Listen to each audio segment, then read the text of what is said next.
Qualifying day continues at the Indianapolis Motor Speedway. Today we get set to close out the back portions of this race here this afternoon. 24 cars are already locked in. Today we close out the remaining 9 spots for the Buttkicker Indianapolis 500. Good afternoon, everybody, and welcome to the show. My name is Oliver. We'll bring you all of the action from Classic Indycar Series Pole Day Qualifying. The intensity is set to ramp up this afternoon as it is now drivers going for all or nothing. There is about 12 of them that are set to make runs here this afternoon, and they're going to be repeating those runs, trying to top their best times over and over and over for the next 2 hours as they try to see who will be locking out the rest of the 33-car field. Right now, 3 cars will be going home with 36 total entrants for the Indianapolis 500. Only 3 make the big show next week. You see right there, VJL, the last car out, just setting his fastest time of the session at 222.899 on the mile-an-hour mark. Art McEwen, the first car out of the afternoon, currently picking up the slack in that number 2 spot, and then falling back towards the rear, Christopher Harmonick and Hans Pitkin. Both those drivers will need more to get into the show this afternoon.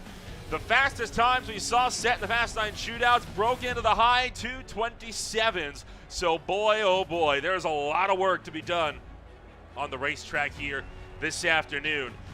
And right now, Marshall Stanley throwing his Team Chimera machine up and around the racetrack, trying to see what he's got in store for us here this afternoon. He has just put down his 4th lap, and with that, he has put himself to the top of the charts. The first 2:23 run of the afternoon has just come into play from Jamie Wilson, as he will top the charts for now, but I promise you it is only going to get quicker and quicker from here. The speeds are going to continue to escalate as time continues to tick away. Drivers at this point are on the clock and they're on the speed traps. With Jamie Wilson down, that leaves now Marshall Stanley, one of the Vortex Sim Racing cars, bringing it up now for his next hit on the racetrack.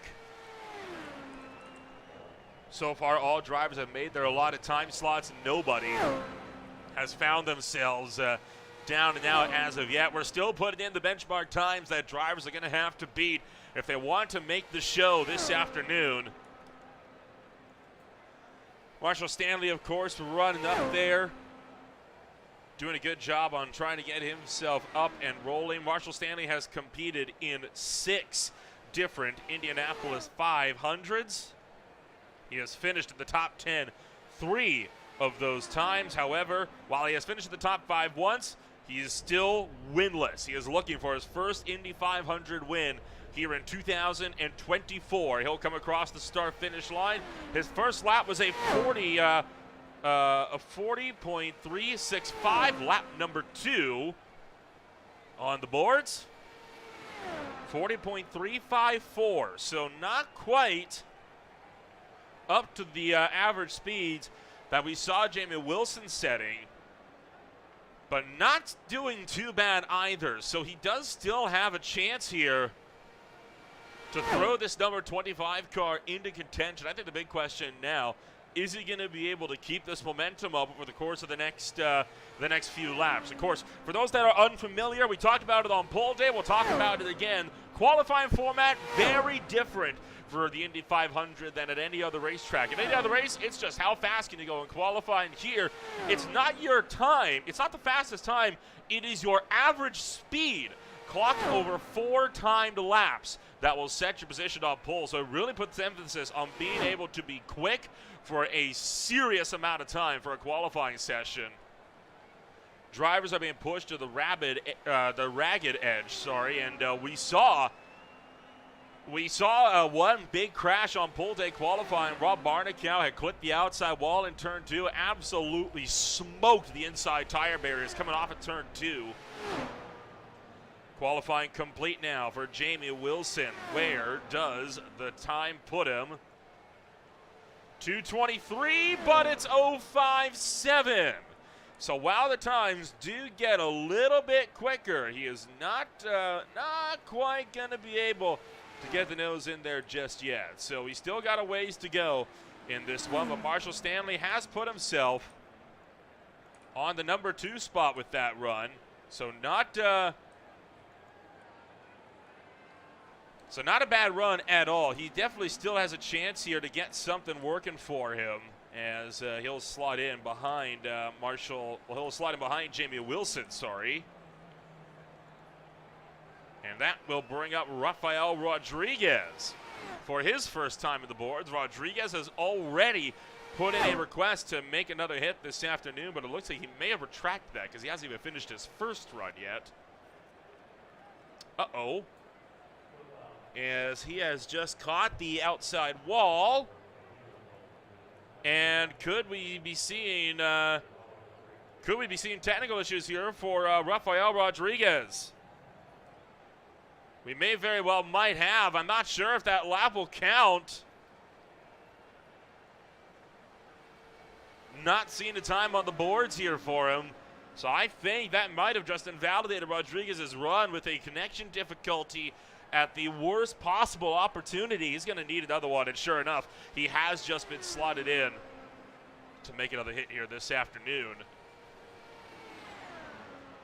So not the most ideal run there for Rodriguez. Lap number 2, we can at least kind of get an idea of where this car might have been sitting.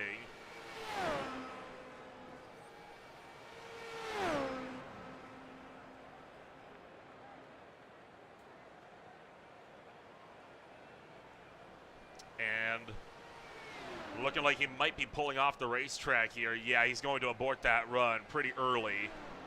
I think he saw the writing on the wall, so he's going to be down and out. And, well, right on cue. Another technical difficulty right there for him. That will bring up Matt Molnar. Matt Molnar already on deck. Just waiting for the green light to head out onto the racetrack for the number 29. Matt Molnar racing this afternoon out of Canada. As he gets set to put down a hit. He's one of a couple here this afternoon.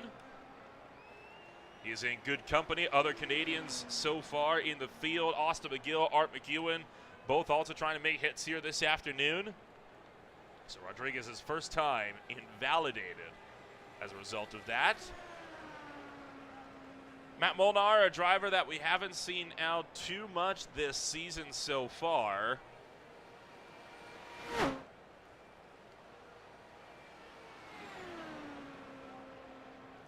And I think this might be his first Indy 500 that he's looking to compete in as well. So Molnar with a lot riding on the line here.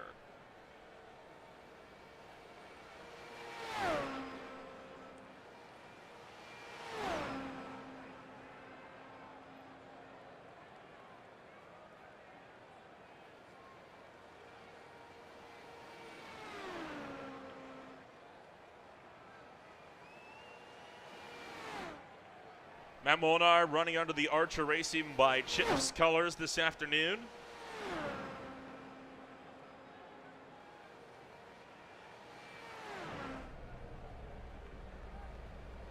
Ripping down the front straightaway. The speeds are only going to get quicker as the day progresses.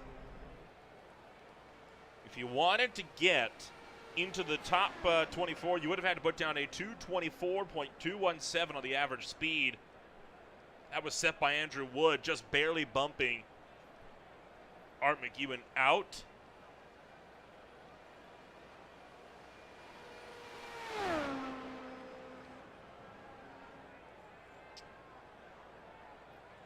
Molnar already with one lap on the boards. It's a 40.427 on the first one. That's not an ideal opener for him. He'll have to really bounce back on lap 2 and beyond. Lap 2 tends to be the quickest of the qualifying run.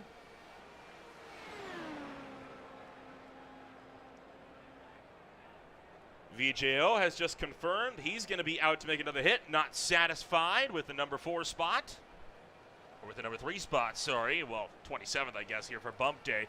40.420 on lap number 2 from Molnar, and almost slaps the outside wall there down to the south chute between 3 and 4. Matt Molnar playing with some fire there around 3 and 4 as he's going to get that third lap in. He did keep it off the wall, but 40.423, at least he's consistent, but that will not be enough, I don't think, to get him onto the top step.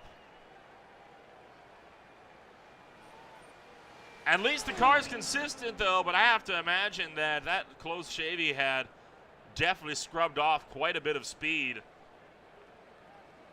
Cost him probably about 3 or 4 miles an hour that he could have used to the average. Top end of the racetrack. Checker flag waves. We'll put the time in. 2:22.524. So still a little bit further down. That will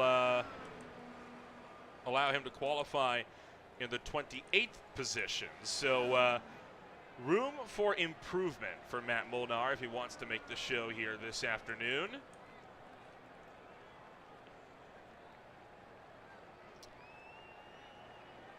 And that was due to bring up Bill Cawley II, but Cawley is not on deck right now.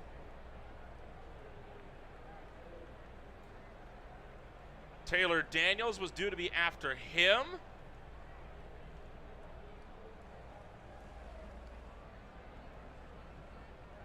We do have one car that's rolling, and it's going to be Austin McGill. Wow, so a lot of drivers being kind of pushed out early on because they weren't ready to make their hits. Bill Cawley, Taylor Daniels, Carrick Ball, all not making their respective time slots here this afternoon. So we're going to bump it straight down to Austin McGill for the GGA Esports crew.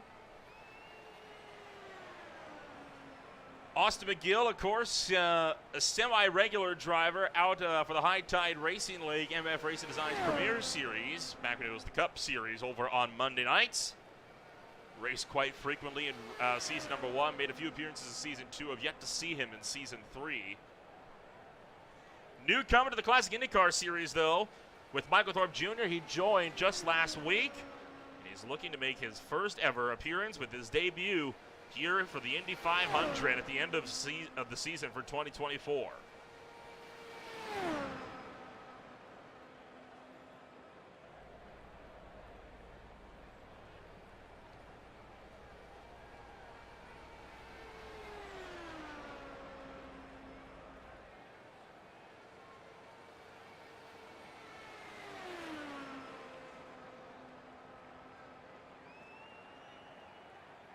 So we're going to start to get some more times in here this afternoon as we'll see, I guess, how this one's going to pan out. 40.457 first lap there for McGill. Still pushing with that 21 entry. Down to the front straightaway. What will lap 2 hold in store?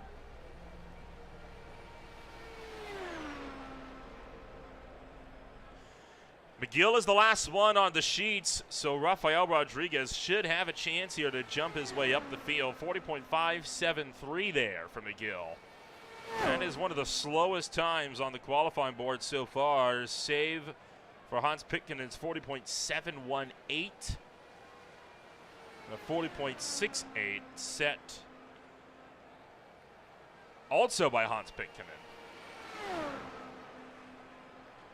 So this time, not going to be one that would get it to the top of the sheets here on bump day. He's just looking to get enough to make the field.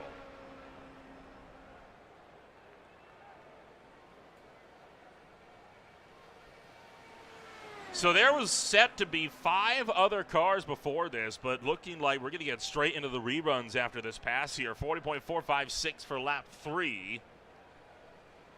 So we got a 4.57, a 5.73, and a 4.56.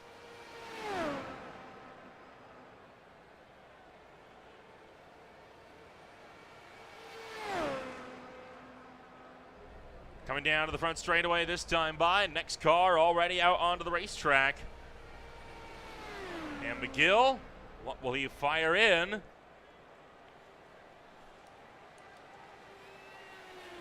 .222.299. And that will tuck him into the 29th starting position for the Indy 500.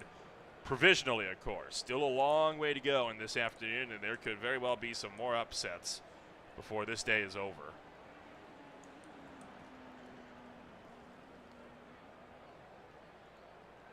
So Rafael Rodriguez back out on the racetrack, but still suffering from some serious connection difficulties. He's got to get those sorted if he wants to get himself with a good qualifying effort here this afternoon.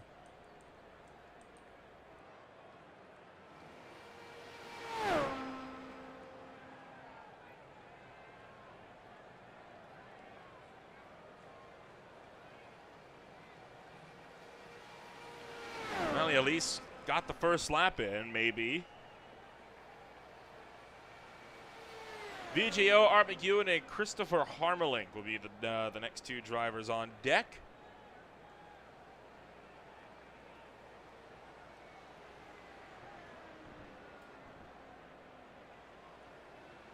And it will be an invalidated time again for Rodriguez. Blinked out as he crossed the backstretch timing line, and he's lost it. Rodriguez spins it out, trying to get to pit road at the end of his qualifying effort. And that will not be a pleasant sight for Rafael Rodriguez on that deal. But kind of here he realized he was a bit cooked. So he started to come down to pit road and just overshot. He picked up the throttle a bit too much, got into the grass. Spun in the round, didn't hit anything though. Nobody else is on the racetrack, so no times were impeded. Hans Pitkanen out for more. Currently the bottom of the sheets, a 221.338. Needing to do better this afternoon. Cannot afford to have a bad run like that.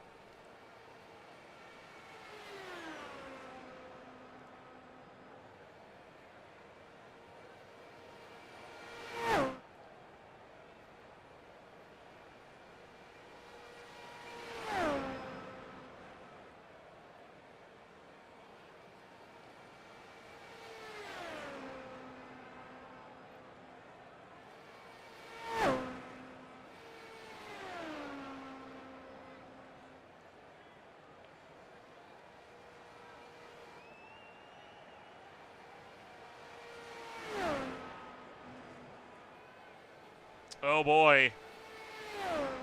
Not a fan of what I just heard.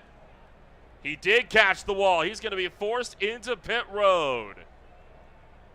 Boy, tough break for VJO. Down and out. We'll take a jump back and we'll try to give you the ride on board. Coming around through turn number 3. Lifting out, does slap the outside wall. That would have invalidated his qualifying effort, so he will be put to the tail of the field. Hans Pitkanen has just declared he wants another run. Art McEwen making his way out onto the racetrack.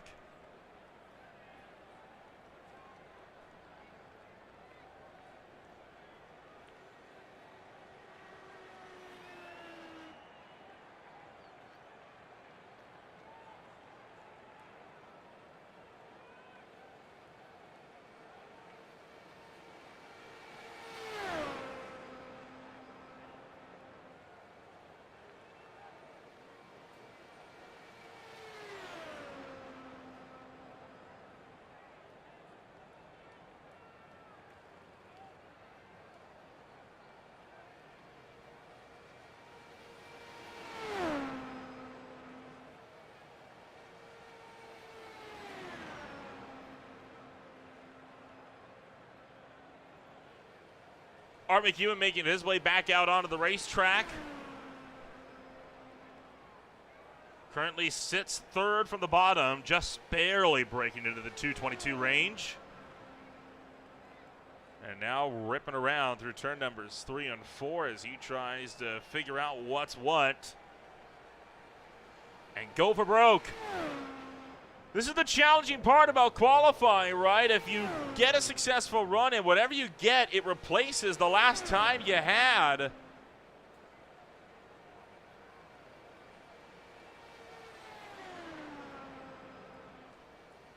Hans Buttkicker.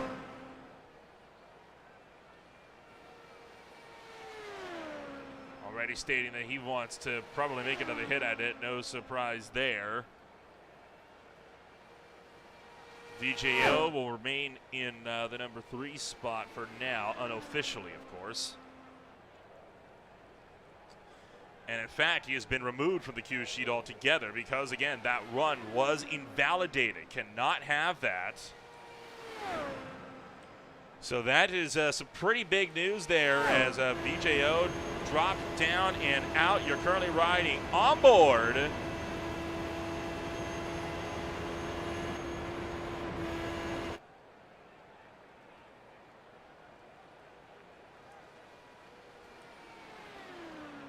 Art McEwen still did a good job on putting down the lap so far.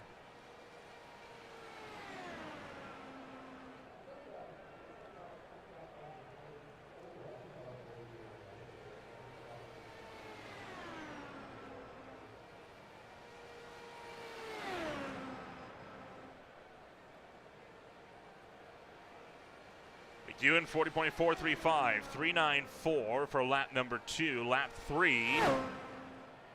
419.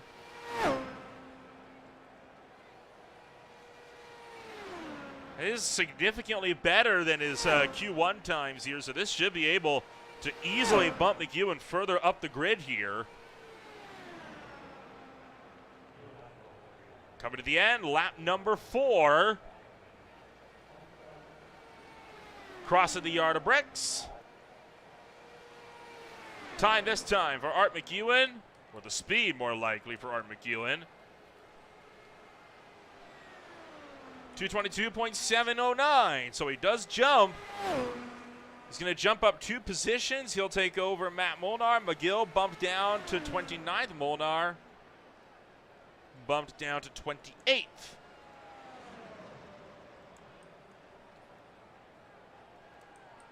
But looking like that's all that's going to be for now. Art McEwen trying to take another run at it. Here comes Christopher Hamelink.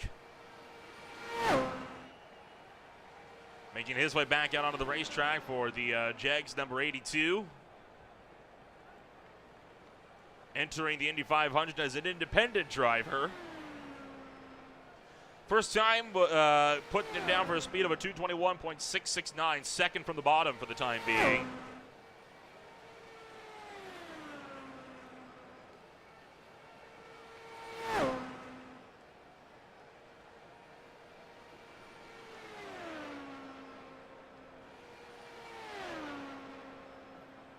.344 on the first lap. Much better. That's almost 0.2 of a second better than his attempts on his first bout of qualifying.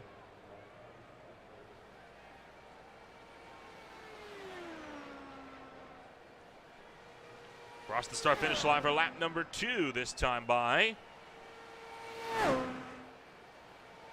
Looking to go a little bit quicker. By the way, that 344, fastest lap that anybody has put down to this qualifying session, bar 2.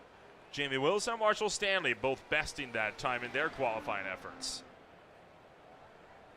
So this should put him near the top. That said, though, it was a 40.412 on lap number 2, which isn't the best in comparison to that 344. That'll knock down that mile-an-hour average by a pretty decent margin.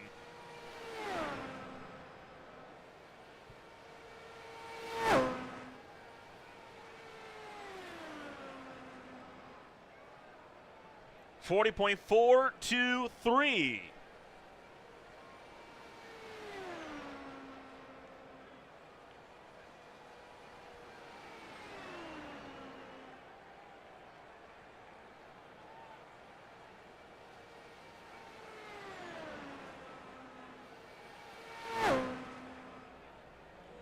zipping down to the yard of bricks, crosses the line to take the checkered flag.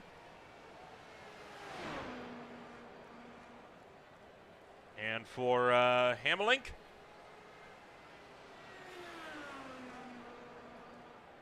lap 4, looking for it.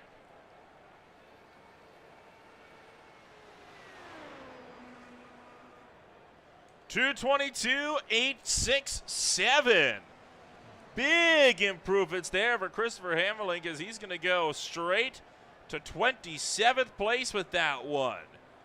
So a huge jump up the field, bumping Art McEwen, Matt Molnar, and Austin McGill all down by one position.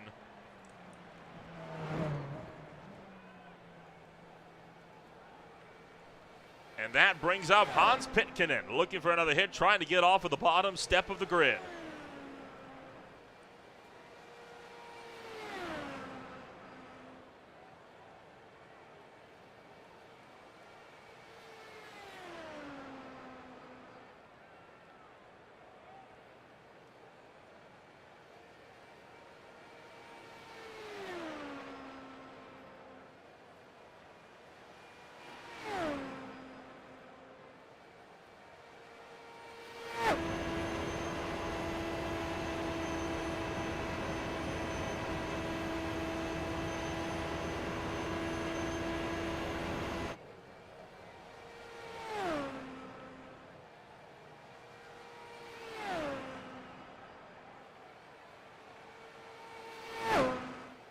Hans Pitkanen breezing through qualifying here. 4.28 on lap number 1, a 3.67 on lap number 2.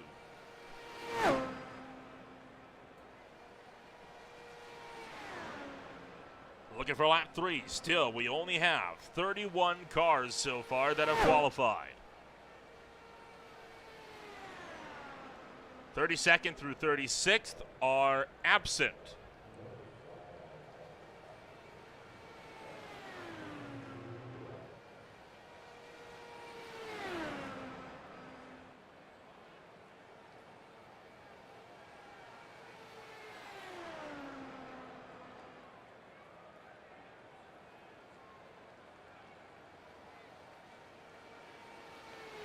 Lap 3, a 40.399, the fastest lap that Pitkanen has put down all afternoon.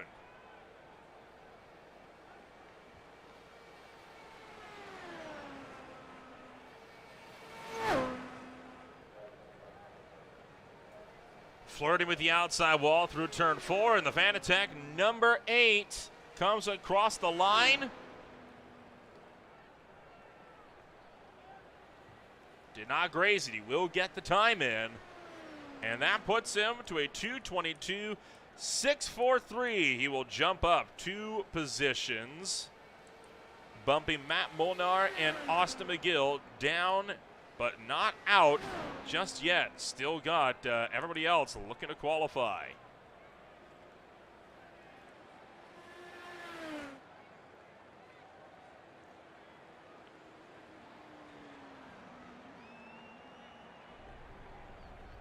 So one driver coming into pit road, it's Hans Pitkanen, and you're going to see Marshall Stanley any second now flash off at turn number 4, looking to get onto the top step of bump day. The Vortex Sim Racing driver, one of only 2 that has gotten into the 223 mile an hour bracket so far all afternoon. But evidently looking to go for that 25th starting spot because he just put down the fastest lap of bump day so far.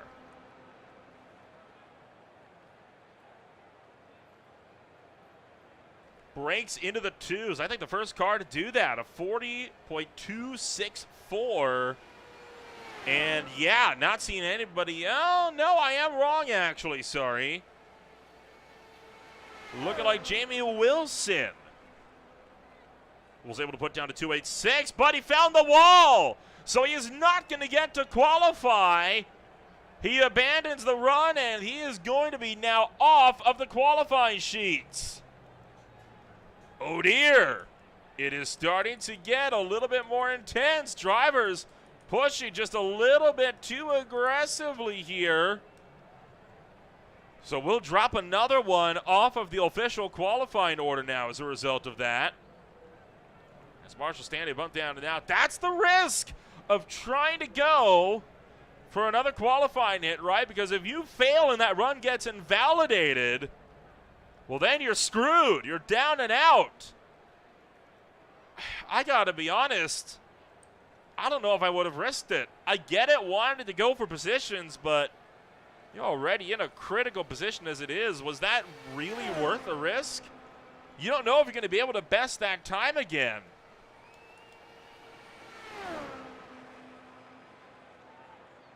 Well, we'll see if he's got something later on. I have no doubts he's going to try to qualify again. VJO up to run now. Finished in the top 5 during one Indy 500 and finished in the top 10 twice. Like so many that have tried, VJO is winless in the 500. So he is, he's no doubt going to be absolutely going for broke here this afternoon. The closest it came was a 5th place finish after starting all the way back in the number 25 spot. That came during last year's Indy 500.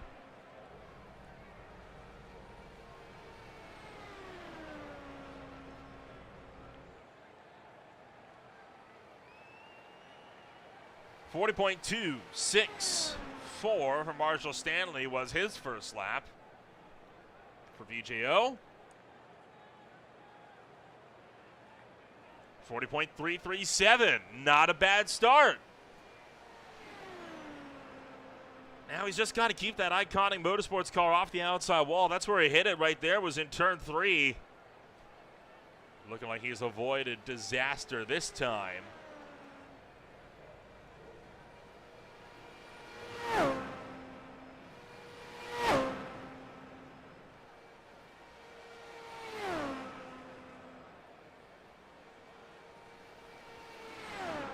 Ho, ho, ho, ho. All right, now we're talking. First driver to break into the .1s, 40.185. VJO is gunning for the top of the qualifying sheets on bump day.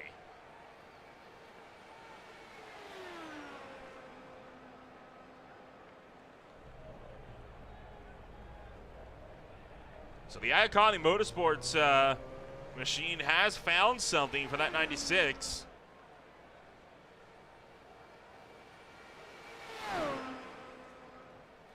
Lap 3. 2:52. By far the best qualifier run by a different zip code on bump day so far. VJO was already on the boards, his second run. He found himself slapping the wall in his first lap and could not qualify as a result. Now,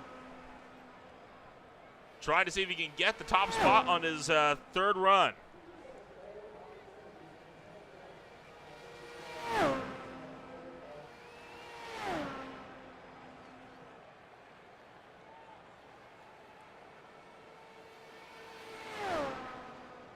How about that? A 3.68, 2:23, 4.05.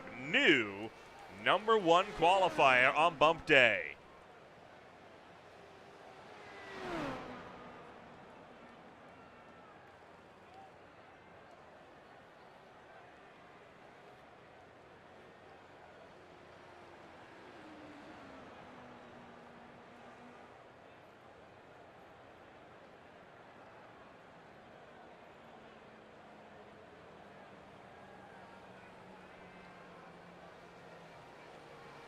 So with one driver at the top of the boards, we'll bring out Rafael Rodriguez. Still has not been able to make a successful outing all day today. He has tried 3 times. Every single lap was invalidated by qualifying. His first ever effort, though, on the day, a 40.321. So this car does have speed. He just hasn't been lucky enough in those tech problems he's been struggling with all day to try to get that last-minute time in. Now on his 3rd rerun and still trying to go for broke.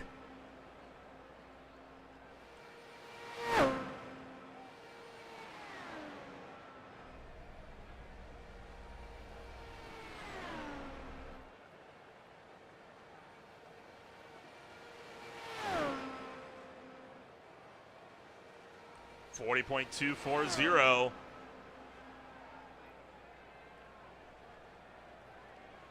Another quick time. If we get the other drivers to make qualifying hits today, then the three that would be at risk right now would be Pitkanen, Molnar, and McGill. But if it stays only 31 qualified, this should be an easy-peasy run.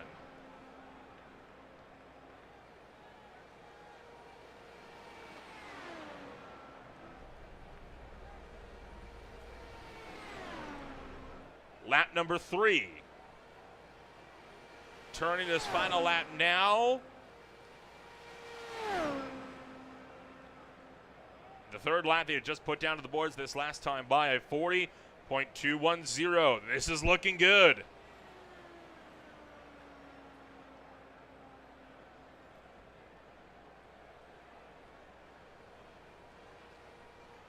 Sending it round the outside of the south chute down to 3 and 4.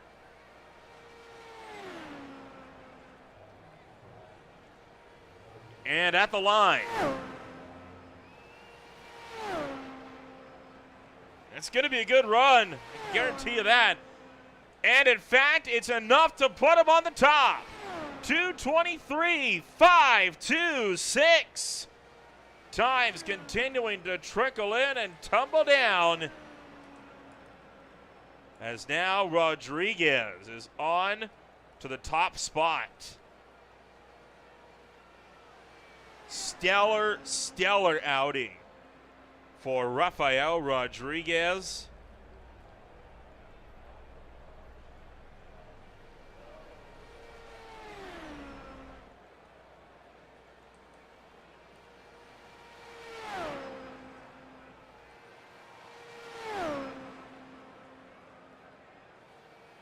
Someone's going to have to tell him to slow down. I don't think he realized he was done his qualifying efforts. He's taking a 5th lap. Austin McGill just put down his quickest lap of the qualifying session. 40.370.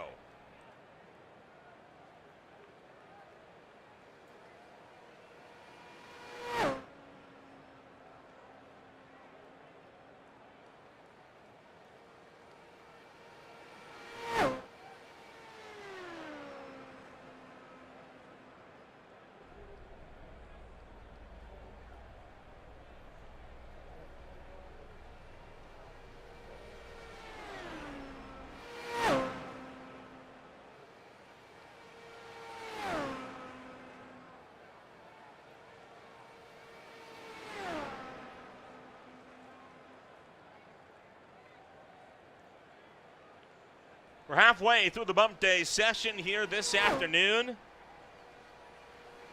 1 hour's worth of qualifying runs are left before we'll have our 33, although looking like it's only going to be a 32 car field set here this afternoon.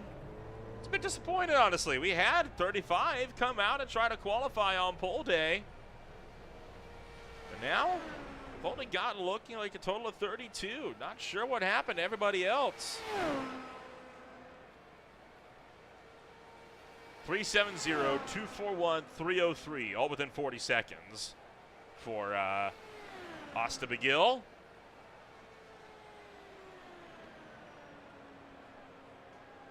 Turning his 4th lap, and it's looking like it's going to be a good one. Ducking and weaving around turn numbers 3 and 4, back to the front stretch.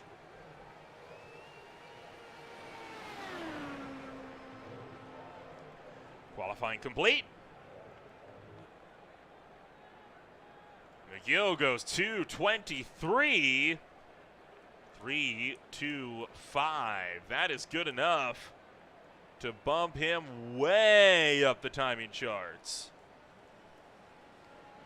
And in fact, that could be a serious risk to the rest of this field, as that has put him way up and into the 27th place spot, bumping everybody from Jamie Wilson down to Art McEwen back 1 position. So yet again, Times getting reset. The further we get into a session, the quicker the times just tumble down. Matt Molnar now on the bottom of the charts and trying to get out of that position.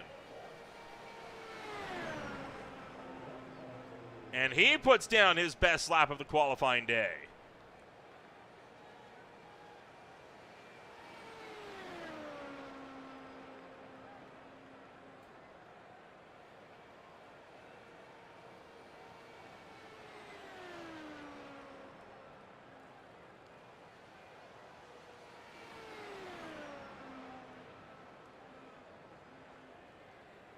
Oh boy, and he is into the grass. What on earth?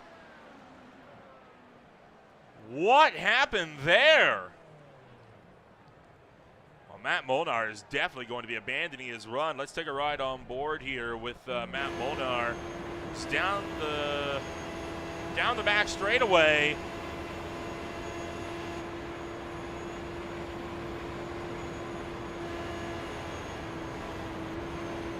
Oh, caught the wall. Good save, though. Sainz slapped the outside wall, drifted down into the infield grass, and he immediately aborted that effort.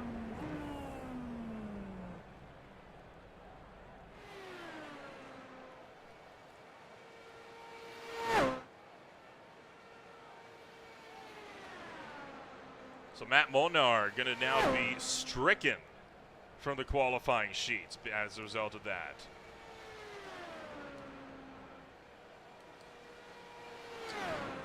Not something ideal that you necessarily want to have take place, but such is the way of bump day qualifying.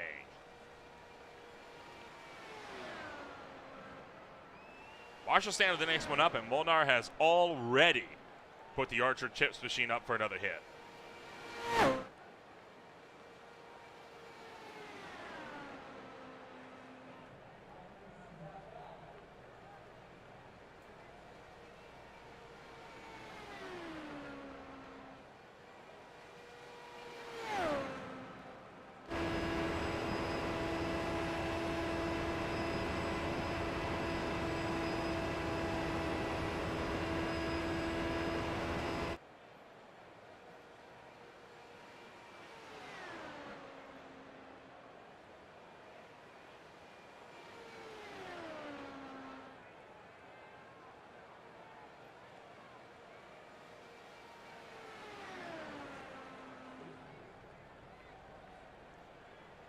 Marshall Stanley on his next rerun.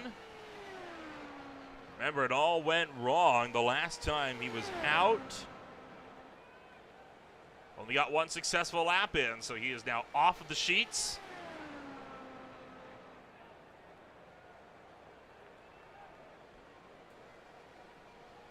Trying to go for broke, 213 to a 206.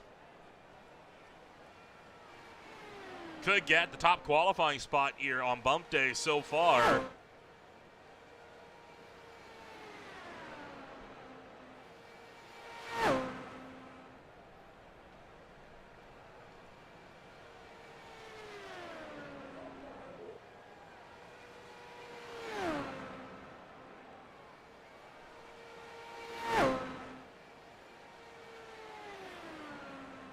How about that? 40.178.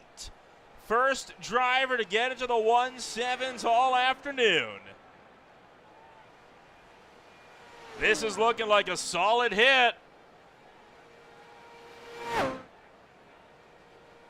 Round the final corner on the final lap.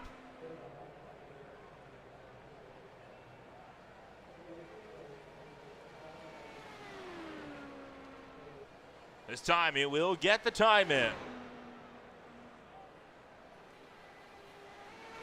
And it's almost into the 224s. Marshall Stanley will go 223.917. And that will easily put him up onto the top step.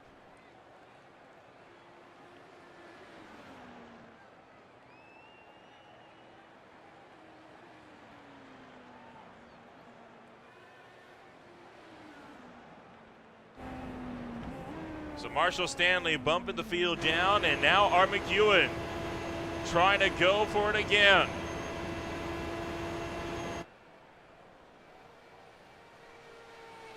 We're going to try to get a full 33-car grid this afternoon. Matt Molnar, the only driver on bump day right now that is not on the sheets.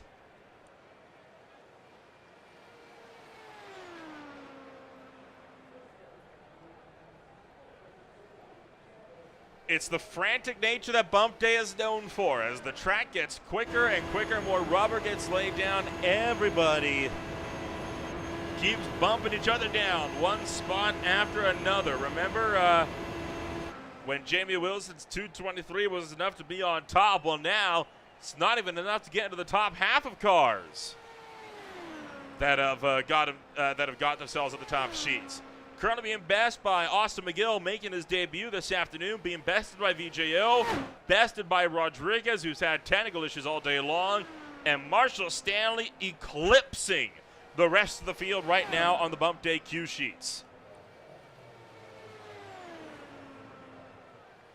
McEwen's first lap was a 40.312. Lap number 2,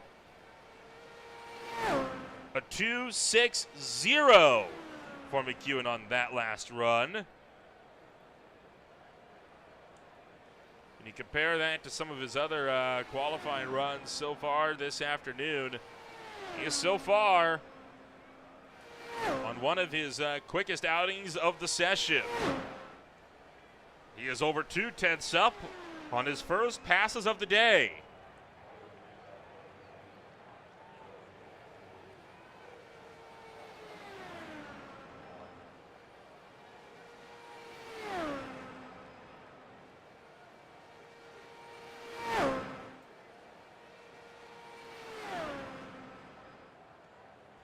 Art McEwen only has 3 Indy 500 starts. He has failed to finish in the top 10 in every single one. Looking to change that this afternoon. Put down a 40.254 for lap 3.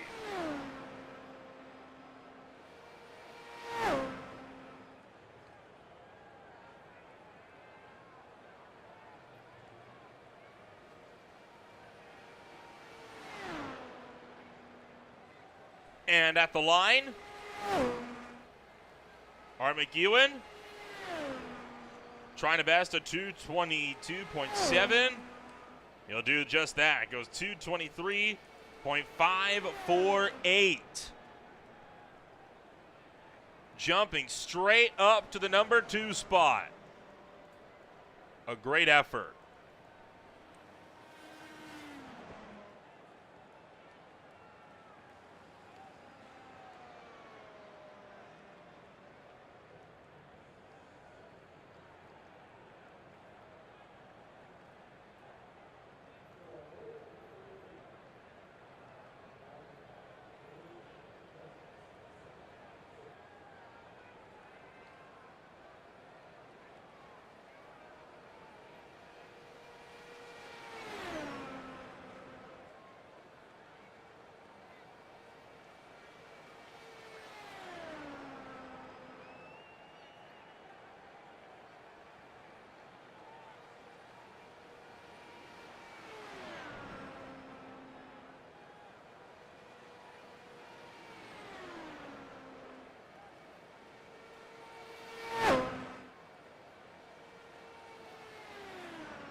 So VJO once again making another effort here this afternoon. Slinging around the racetrack, currently sits 28th on the qualifying sheets. First lap, though, was a 40.184. Second lap, a 40.262.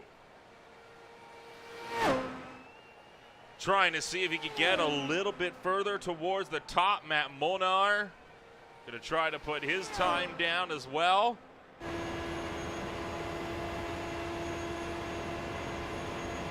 Looking around through turns 1 and 2.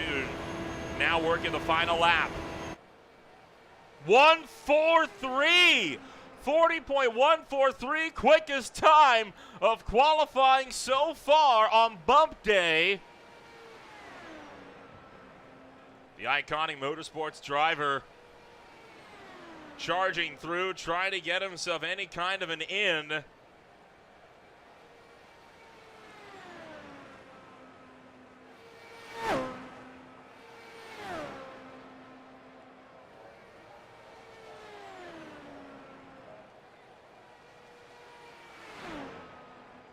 And VJO, this will be a great time for him at the stripe. 2:23.876, not enough to go for the top spot. He will bump McEwen down to the number 27 position. Again, though, what an effort. And with other cars looking to get out onto the racetrack, Matt Molnar now trying to make his next hit to become the 33rd qualifier. Let's bring in Art McEwen here, and we'll see what his thoughts are so far. Art, you put down a solid effort on pull day. Wasn't enough to get to the top 24. Now you have to do it all over again on bump day. So far, times are looking good, though. You've been able to keep it at the top half most of this afternoon. Kind of walk us through the day so far for you. Yeah, I think I've done what I need to do to stay on this row at least. I got maybe a bit more speed left in the car if I need to do another run, but hopefully I'm solid where I am. There's a couple of fast guys left to go to requalify, so we'll see. Overall, the stress of bump day could be a big one for sure, but given that quite a few of the contenders that were supposed to be bumping drivers like yourself out are not present, does that take a bit of that pressure off for now? Oh, for sure, yeah. I can go and run another run and not be too worried about, if I dial too much out and have to crash and do it again. But it's easier to get in on pole day than do this, that's for sure. We look, of course, to how the rest of the day is going to pan on now. We got about 45 minutes or so left in this session. How much quicker do you think this track's going to get by the end? I don't know. I think once the sun goes off, I think the track temp goes down. I think we'll be able to dial off some more wing and maybe get into the 39s. All right, well, we'll see if that's indeed going to be the case. For now, congratulations on making yourself in a bump day, and we'll see if you can get a good starting spot for the Indy 500. Thanks much. Art McEwen coming in this afternoon. Right now, 27th on the sheets. We'll also bring down Marshall Stanley into the broadcast booth. He is currently sitting on the top step of qualifying so far, for bump day at least. Marshall, it's been a half-decent day for you as well. You have so far put down the fastest time by far, and doesn't look like anybody, save for VGO, has been able to come close to touching you. How do you think it's going to hold up? It just depends on probably the last 20 minutes. The track time doesn't seem to be dropping too much, but as far as making the show, at least looks like we'll be good to go. So may not even have to do another run, but yeah, it's loose out there. I mean, even for what seems to be easy to make the field, 4 laps around this place, no matter when you do it, is just an adrenaline rush. So it definitely still took me a little time to get my heart rate down, but yeah, hopefully can make it in, and we'll have all 4 Vortex cars running. Well, for now, it's still looking good. Matt Molnar just put a time that only got him up to the 28th place spot. You mentioned you weren't thinking you'd even have to do a second run potentially here. What do you think would be that threshold that would get you back out onto the racetrack to risk another hit? If it gets below 90 Fahrenheit on the track, probably maybe go for one more run. Setup-wise, we're pretty much on the edge. We've spent probably more than a decade around this place, so we have the experience and all the data. I mean, Iconic's got a really good qualifying setup, and Jamie's probably going to come back here eventually and probably put a really fast time down. So yeah, it just really all depends on the weather system. It's a new system with Tempest, so it's a little bit of learning, but it's good to have experience around this place. Of course, we look now to the Indy 500 as a whole, since it is looking like you are going to be able to make this show pretty easily here as things stand. It's not easy starting from the back of the grid. You are still winless for the 500. Are you looking to change that this year? Yeah. I know for certain me and Lucas are basically caution to the wind going for it. And I think even Jan, I think our goal really is just to try to go get Robert because Robert had a heck of a qualifying. And yeah, we're usually really good on race trim and spend a lot more time on the long run around this place because the right rear will still heat up like crazy. So yeah, it's all half of it's going to come down to luck with cautions, especially being that far back, and then half of it's going to come down to just trusting your pace. So yeah, you never really know. This place always chooses. So you just got to go in and roll the dice and see what happens. Well, we'll wish you the best of luck as always on the day of the 500. For now, still got a good little while left here for Bump Day, and we'll see if that top time will stand. We'll see you later. Yeah, appreciate it, Nolan. Thank you. Marshall Stanley comes into this race 25th right now as it stands provisionally on the qualifying sheets. Hans Pikkinen has not finished in the top 10 in any run for the Indy 500. Again, looking to change that.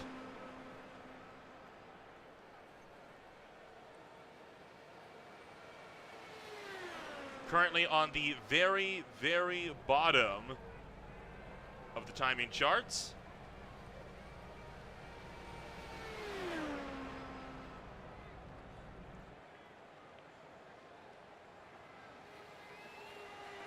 And his next time by does go 2:23.426. So he is going to improve, and now all but one are into the 2:23 bracket. Only improves, though, up to the number 30 position. So still not, I think, where he wanted to be this afternoon. But judging how this track's gone down, it's going to be hard to get any more than that. Right now, we're coming down to the end of it. Quite a few cars, I think, at this point are looking to stand on the times that they've currently got. Austin McGill, the only remaining car on deck, looking to put down another hit for the GGA Esports crew. No other drivers after him have requested for another rerun. McGill currently has a 223.325. And with none of the none of the other three contenders that we saw being kicked out earlier in this session, drivers like Correct Ball isn't here this afternoon. There's quite a few that aren't present here. Bill Colley isn't here. He was looking set to try to make another run.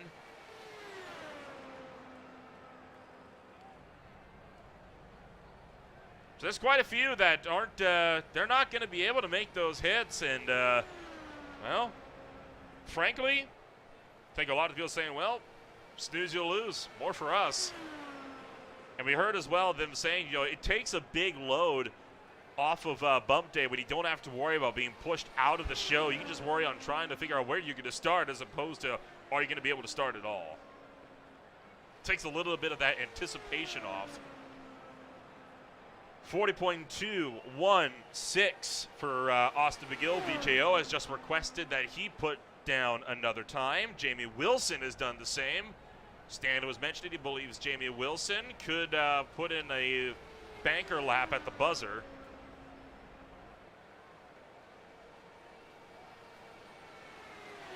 How about that? 40.129 for Austin McGill.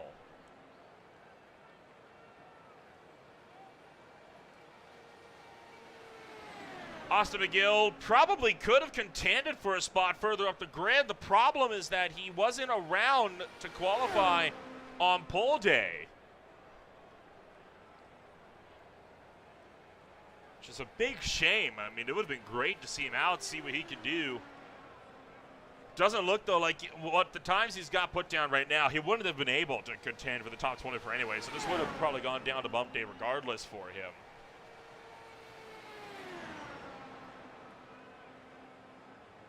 Lap 3 of 149, picking up pace.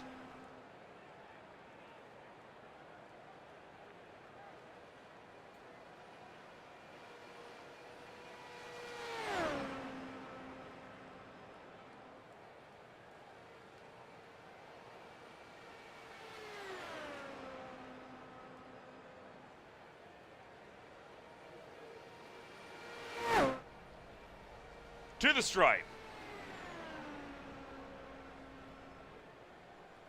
It's going to be a good run.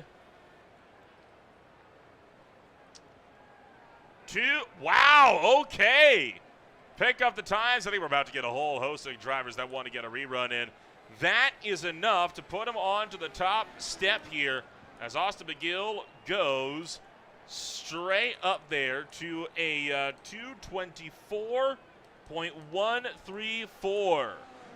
So absolutely crushes the time here this afternoon, and that's what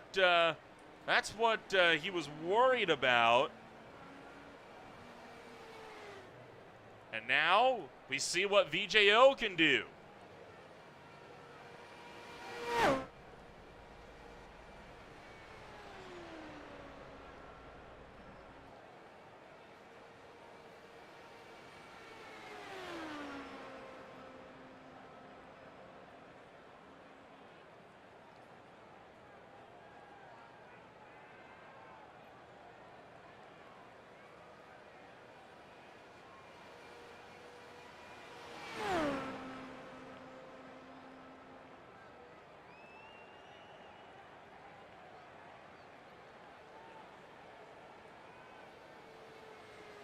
So Austin McGill, first car to break into the 224 range all day today. VJO goes 40.188 for his first lap, trying to get back to the top step.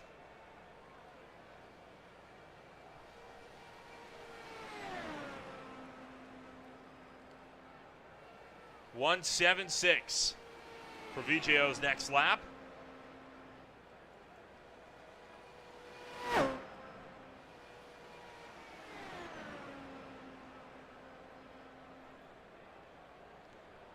Coming down and around toward turn numbers 3 and 4.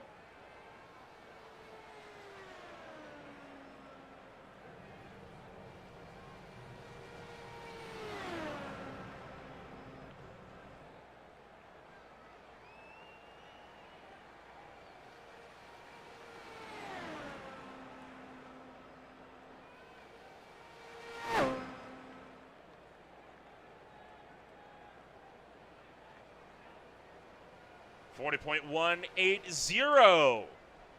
Some pretty consistent times here. They aren't reaching the 1.4s and the 1.2s that we just saw McGill set, but they are consistently under the 40.2 second bracket. So this is still going to be a big improvement on where he was sitting before. Has to be at a 2:23.876 if he wants to get any kind of improvement on this run. And lap number 4.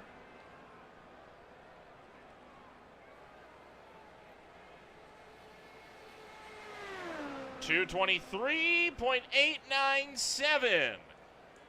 So he does improve, but he will not improve on his position. He just makes himself more secure. And that brings up Jamie Wilson.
Jamie Wilson putting down his fastest lap of the qualifying session that time by, but his first lap was only good enough for a 40.336, went 2:16 on his next lap here. Oh, and he almost caught the wall. Coming out of 2.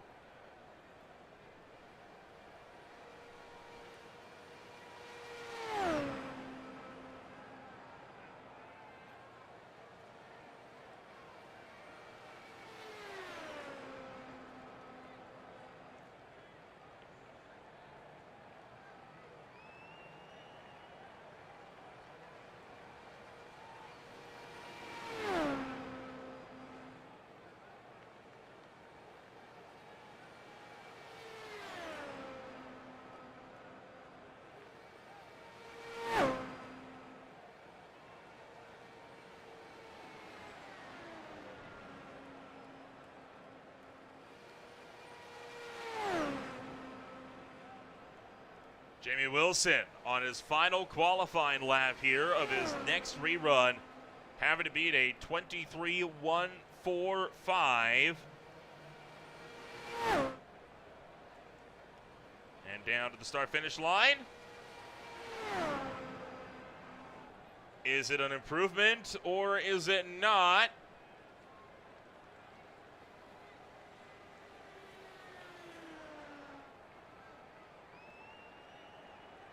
.223, 5.34. He will improve and he will jump up a couple of positions here with that.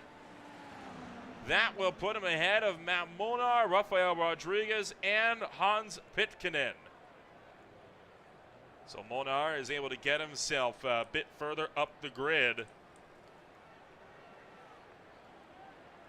Art McGinn will be in the next one out. Marshall Stanley wanted to make another hit as well. There you see McEwen making his way out of the final corner. Ready to start his blast down Broadway.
Art McEwen still trying to see if he can't get himself a time that could get himself to the head of the field. Right now has a 23.548, but this track does look like it's picking up in speed. That said, I'm not seeing times being logged here for McEwen, or at least not yet. Oh, there we go. Now they're starting to come in. Just a little bit behind on that one. So 42.63 for lap 1, a 2.86 for lap 2, a 2.93 for lap 3, and then lap 4 here. Again, needed to beat a 5.48. Be a 1.91. He'll get to a 5.57. So he is able to improve on his time, but not his position. Or his speed. I'm so used to saying time. He's able to improve on his speed, but not his position. I think we're kind of at the peak of what a lot of these drivers are capable of. And you can see now how so many of them, we're talking only marginal gains at this point. But then look at how close 28th through 32nd is, and you realize, well, 22nd through 31st is, and you realize why they're so desperate to try to get whatever they can muster.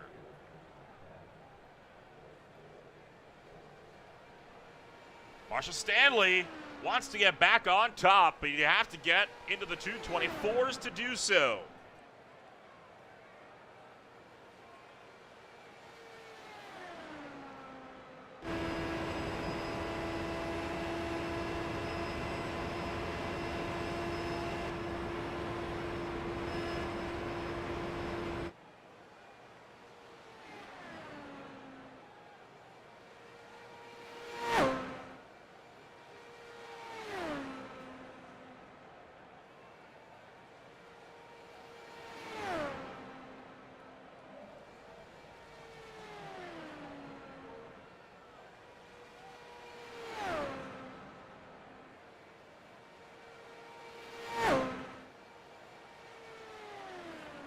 40.158 for Marshall Stanley for the Vortex Sim Racing crew.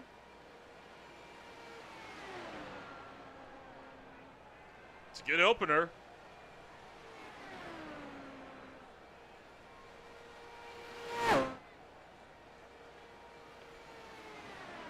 VJO, currently the last car waiting on deck.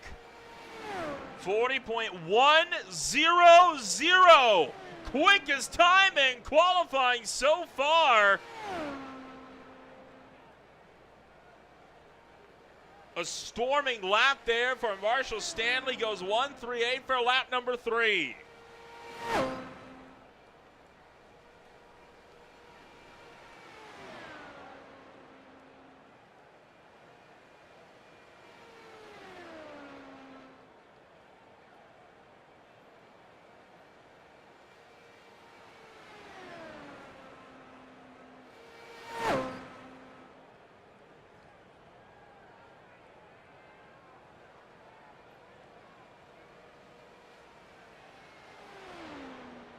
And lap 4, is it enough? It sure is! 224.247. A great drive there for Marshall Stanley. Will easily put him onto the top step.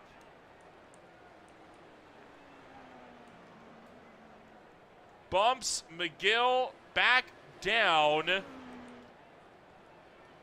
to the number 2 position.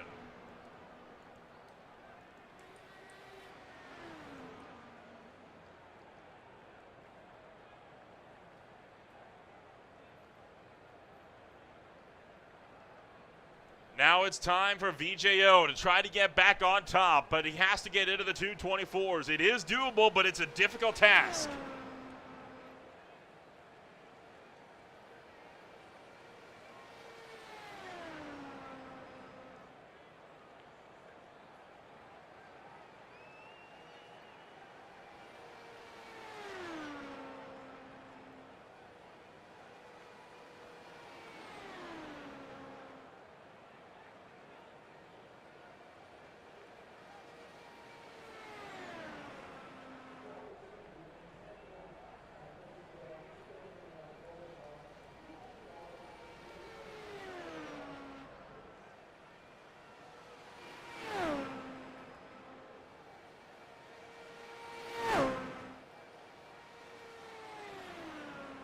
Oh, I think lap number 1 alone could be enough to get him onto the top step again. Breaks into the 39s. The first driver to do so today, a 39.993 for lap 1 of qualifying for the Finnish native.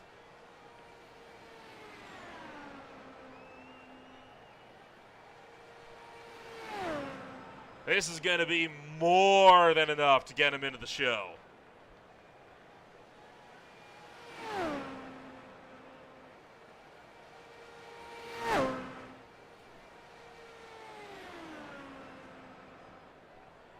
.015 slows it up a little bit on lap 2. Could this potentially get him into the 225 mile an hour bracket? VJO's best speed from pole day was a 223.711, so he's already bested that on bump day.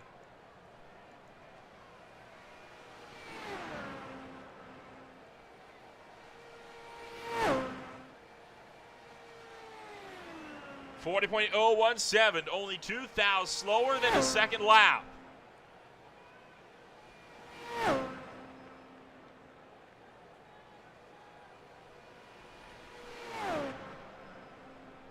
Oh, he's a bit high off the bottom though in turn 3. That could cost him dearly here in turn 4.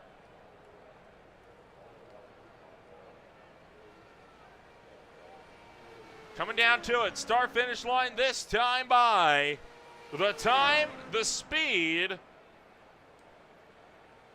The time on lap number 4, a 40.104, And that will get him in with a 224.189.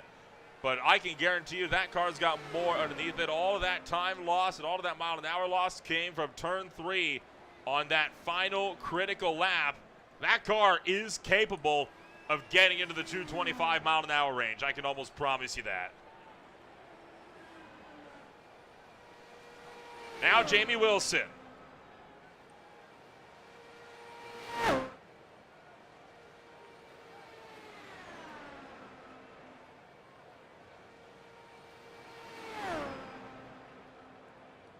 And as soon as Art McEwen sees Wilson on the racetrack, he immediately puts in a request to get another time in. He does not want to be usurped. Right now, they are in a fierce dogfight for the 28th qualifying spot.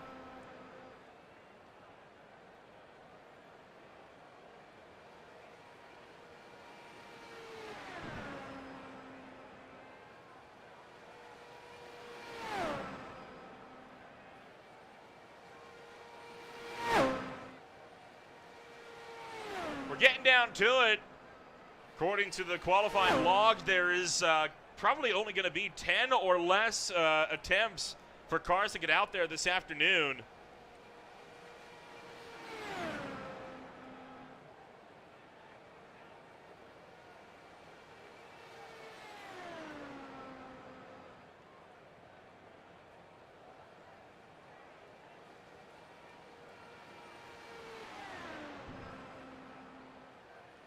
.285 to a 289 for Jamie Wilson here. It's already quicker than his last qualifying effort out.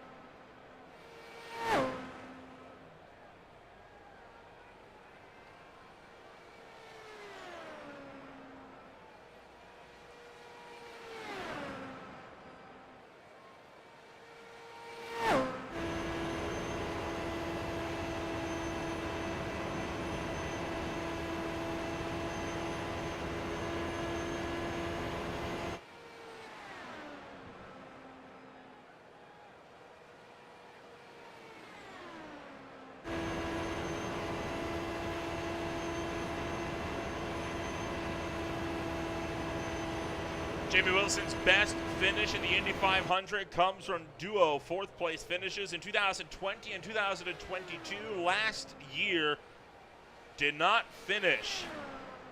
The Indy 500 was all the way down in 28th, the worst Indy 500 that he has had in his Classic IndyCar Series career. This time by, Wilson improves. He goes to a 223.739, but that is only good enough to jump Art McEwen. He will not be able to get any further than that.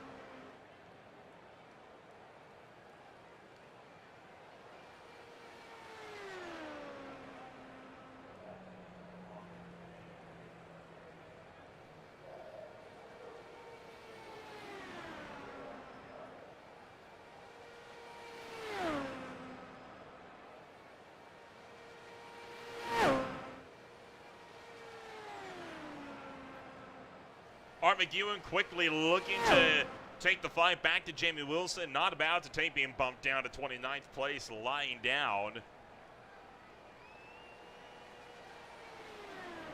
It's worth noting that right now he would be starting in the middle of, I believe, the 10th row of the grid. He wants to start, though, on the inside of that row. So right now they're battling for the inside of row 10 on the starting grid. 251, quicker than Wilson on lap number 1. 134, quicker than Wilson on lap 2.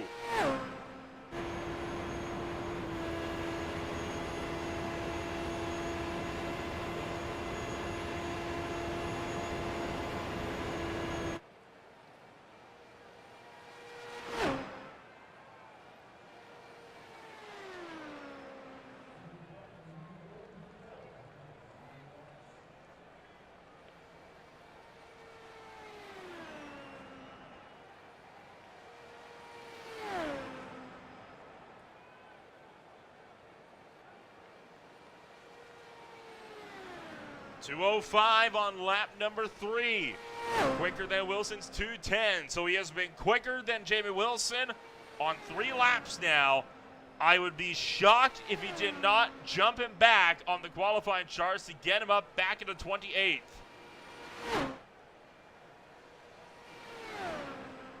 Down to the wire out of turn number 4, looking for the line.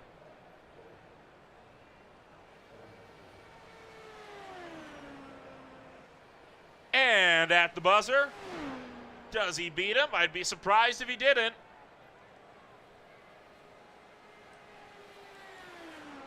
He will, by a decent margin. Takes it back by going 22.3.910 miles an hour. So Art McEwen will retake 28th, and the battle continues. Hans Pitkinen will be the next one up, the last car on deck so far.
Hans Pitkinen trying for it again. Only goes 4:03 on lap number 1, but that's actually almost a tenth of a second slower than his last effort. This is a disastrous opener for Pitkinen's next attempt at qualifying. It's close to what he had set early in the day. Oh boy, this is not promising. Hans Pitkinen slower on 2 of the 4 laps so far than in Q1, with 2 more still yet to be set.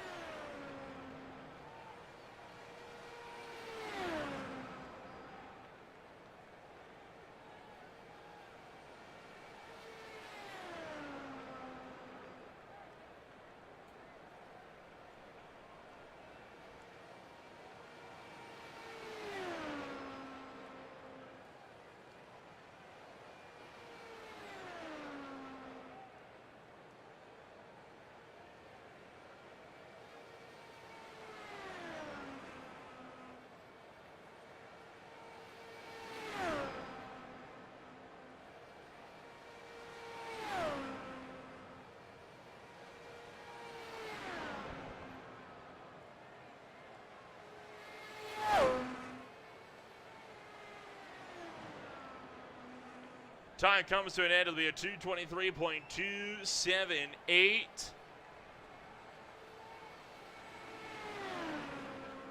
So he is going to slow it down than his last qualifying effort. So Hans Pitkinen this time even just a bit slower than the last time he was out for qualifying. That is not a good qualifying session at all there for Pitkinen. The good news is he hasn't dropped any because Christopher Hamelink has not come out since we last saw him on the 13th run of the day. We are now into the 34th qualifying run. Sorry, as Austin McGill has taken it back to the racetrack.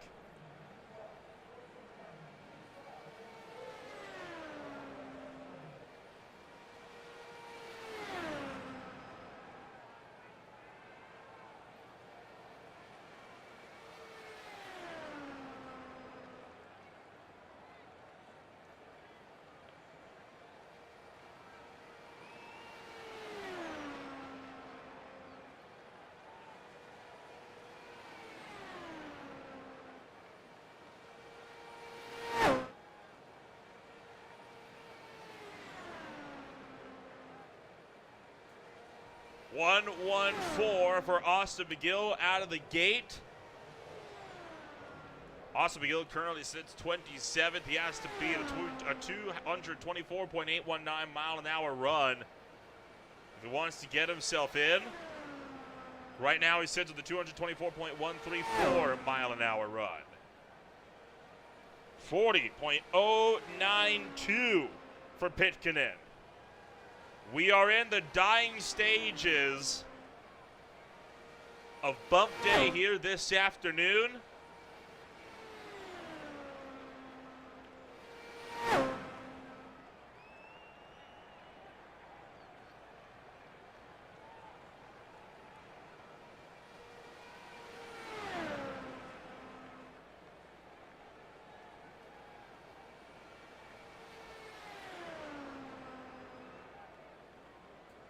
.100, dead on the mark this time.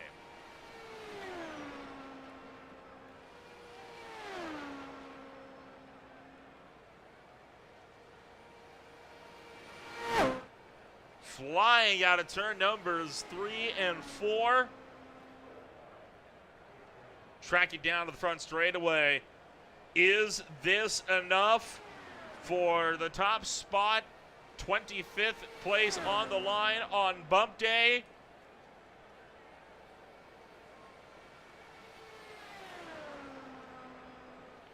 Oh, he does improve, but not enough. 224.544. He will put himself up to 26th. Bumping Marshall Stanley down and then hopping across the infield grass. And that will then bring up Marshall Stanley. The driver he just bumped out, now going for broke.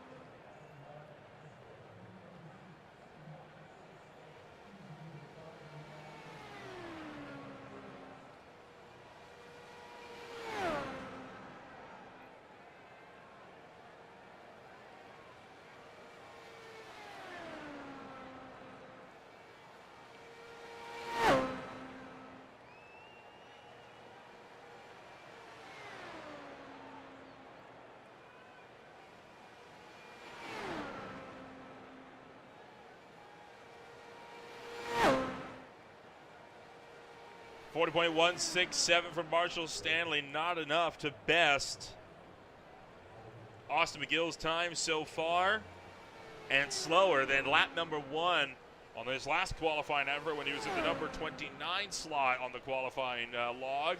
Now on the 35th pass of qualifying today.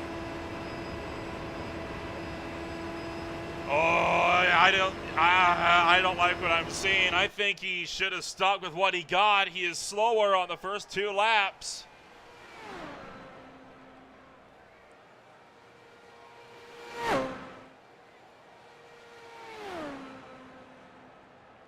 He's got to find something in the back portions here.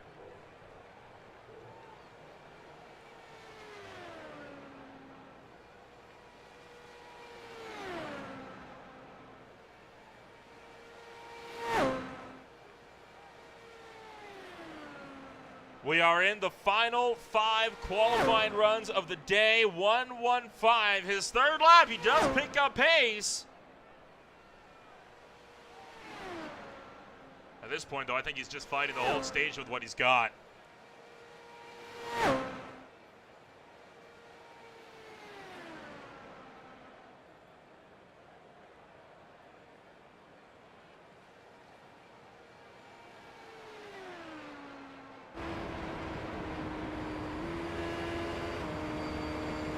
Fourth lap is in, and it's not going to be an improvement, I don't think. Well, yeah, slightly. 288. Honestly, Marshall, don't get greedy. Take what you got. Leave it at that. You're not going to get any better than that, I don't think.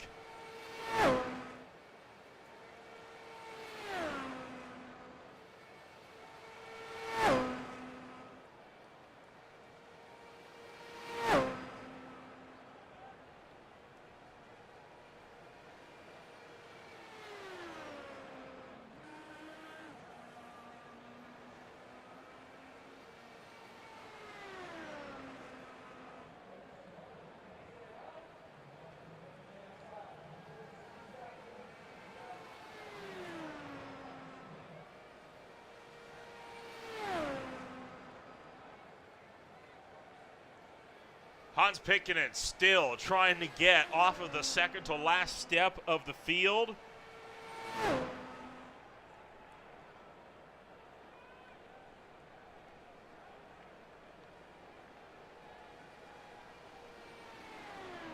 .362. It's half-tenth quicker than lap 1 on his first effort. So looking like he will be able to salvage here, trying to chase Rafael Rodriguez.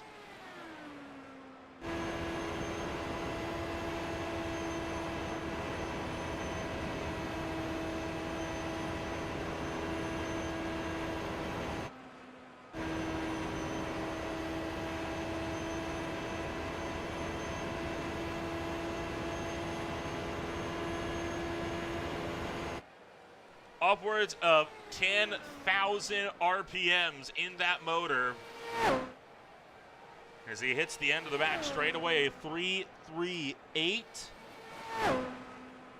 for his next attempt. It is slower than lap 2. So lap 1 was quicker. Lap 2 was slower. Lap 3,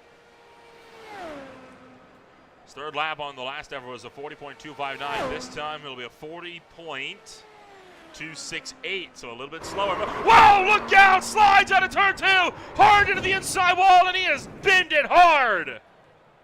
Hans Pikkinen big time into the fence, and we got a big crash on the back straightaway. Hans Pikkinen drops it in qualifying.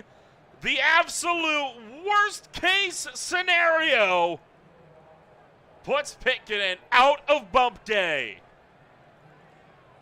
Immediately going to go in for another hit, and he is going to be permitted to get back out there on the racetrack. Try to get another look back at this one, but whoa, that came out of nowhere. This came down on the second lap of his qualifying hit here. Jeez, that was a violent impact right into the tires. I thought for a moment he had it saved. I could not have been more wrong. Coming around through turn number 2. This is how it happened. Just not even there. Still trying to figure out where this happened, what lap this happened on. This is a nasty wreck, though, as that car just, he clipped the seam. And that, it just shot out from underneath him. Right there. I don't even think he clipped the seam. And slid down, noses it big time into the tires. Back it up again. I don't know what happened there. Just lost downforce. I thought he had it gathered up. He did not. So Pikkinen back out for another hit. Now that has put him off of the qualifying sheets. That's the risk of going for a late charge and bump day.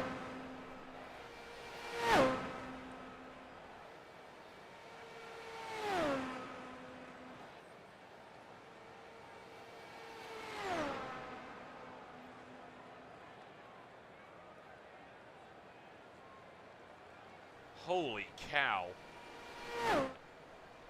It's our second big crash, and that's a near carbon copy of what Rob Barnicow did last week in pole day.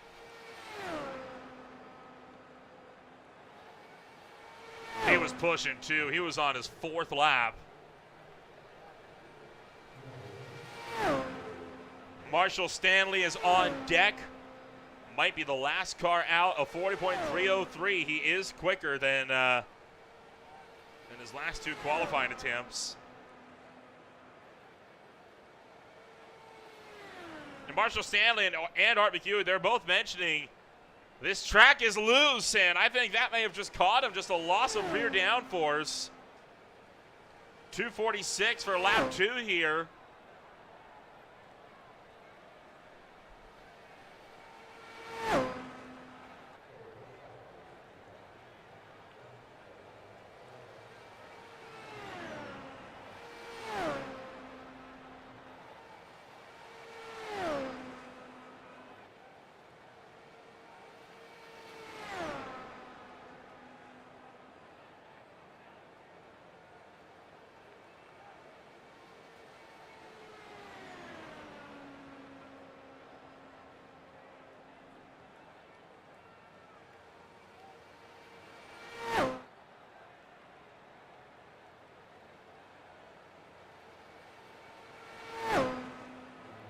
Coming down to a 2:42 for lap number 3, lap 4. This will be his best qualifying effort so far this afternoon.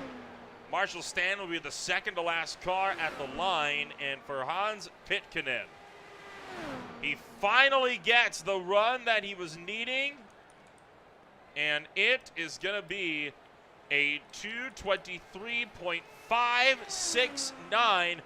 That will bump Matt Molnar down. That will bump Hamelink back down to 33rd. It bumps Rodriguez down to 32nd. That is the time that Pickinen's been looking for all day. It's just a shame it took this long and a crash to get it.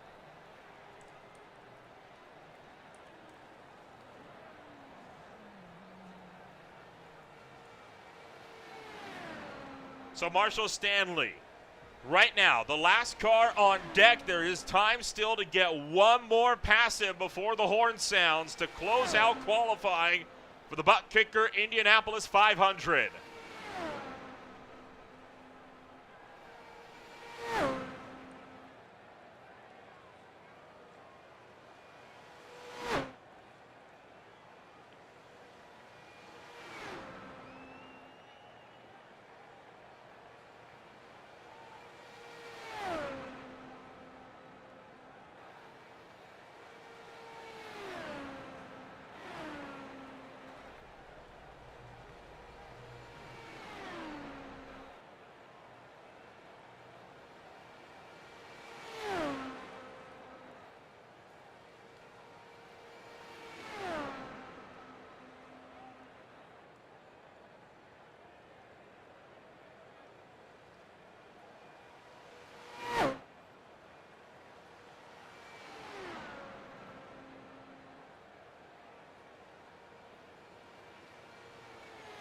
Stanley's first lap, a 40.165. His second lap, a 103.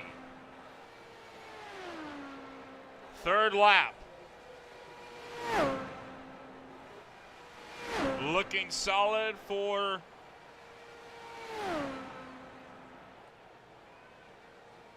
a 40.067. Quickest time of his qualifying session all day. Stanley's got a chance to go for broke.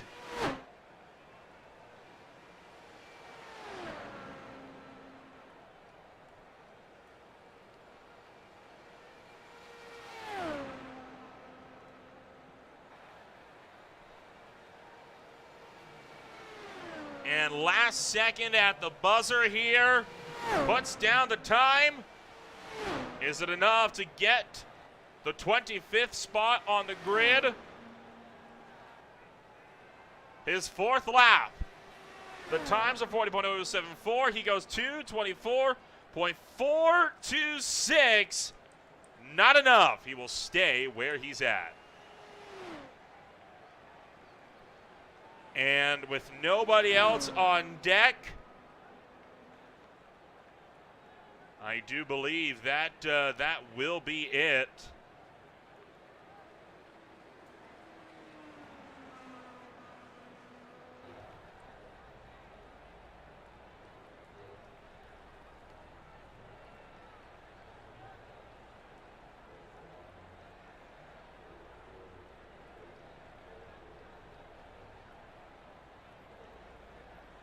Still waiting on official confirmation if this is going to officially be the end of qualifying, because there is still technically one time slot open. The horn has not yet sounded.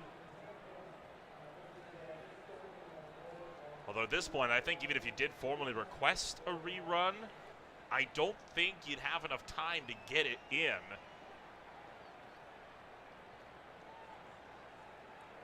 Still waiting on word from the officials on that one.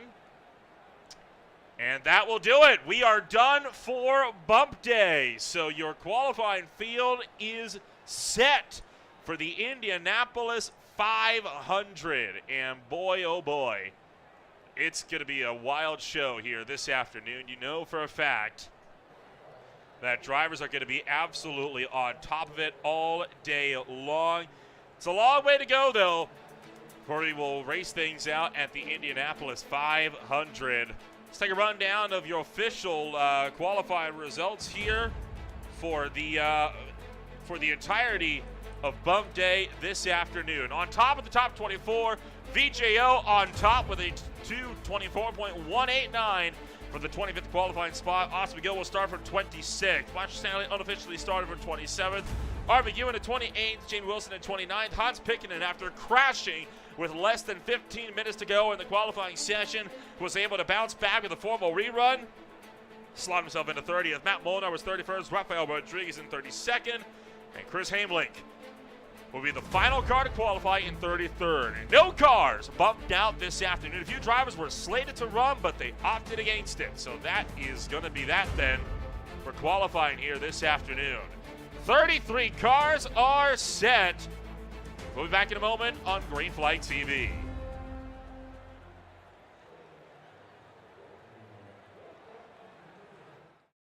Racing isn't easy, but experiencing it is. iRacing puts you in the driver's seat with the industry's leading sim racing game. Drive on laser scan replicas of the greatest racing circuits from around the world.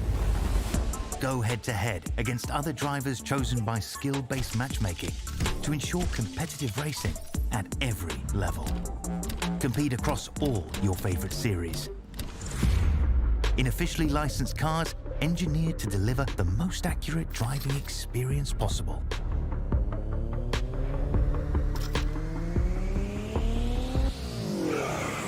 Join a race or host your own with players from across the globe. Race against the computer or in a league with friends.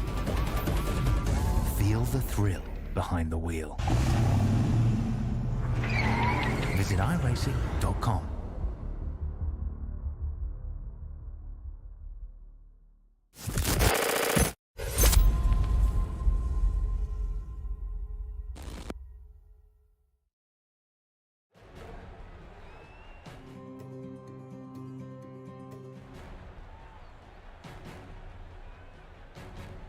Welcome back to the, post-qualifying show for Bump Day. It's been a wild bout of qualifying here.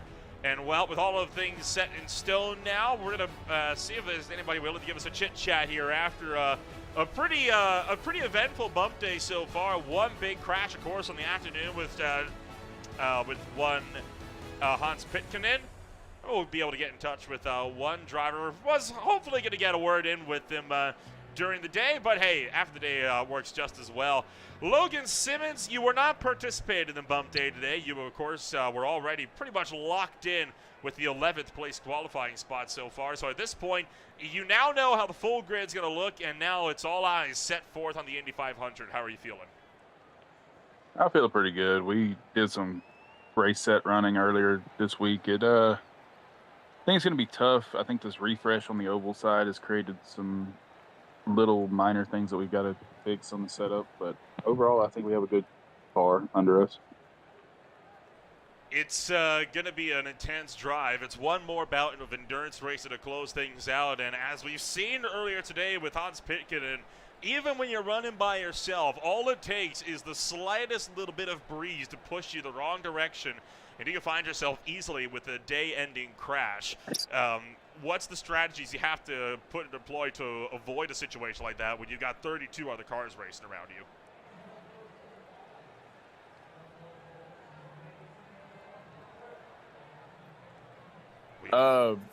It'd be about, like I said last week, patience. I mean, from these guys who started and qualified today, they have a long race ahead of them. Their best bet would be to just take it fairly easy throughout the first 100 laps. There'll be some discrepancies in people's race sets, and you can probably make passes depending on how much you trim and how much downforce you keep on the car. As the race progresses, depending on how temperatures fluctuate, it'll determine a lot on who has the fastest car, because you're always playing with your downforce through pit stops and tire pressures adjustments as the track rubbers in. So it's an interesting race because every year it seems like there's something crazy that happens, whether it be 2021, I believe, when Josh Chen went into pit and It's I don't know if he stalled the car, what happened, it got stuck in the pit box, or 2023 last year that unfortunately nobody's seen because of things came down to the last lap. Henry Bennett and Chen wrecked, and Ethan Hagan won the race.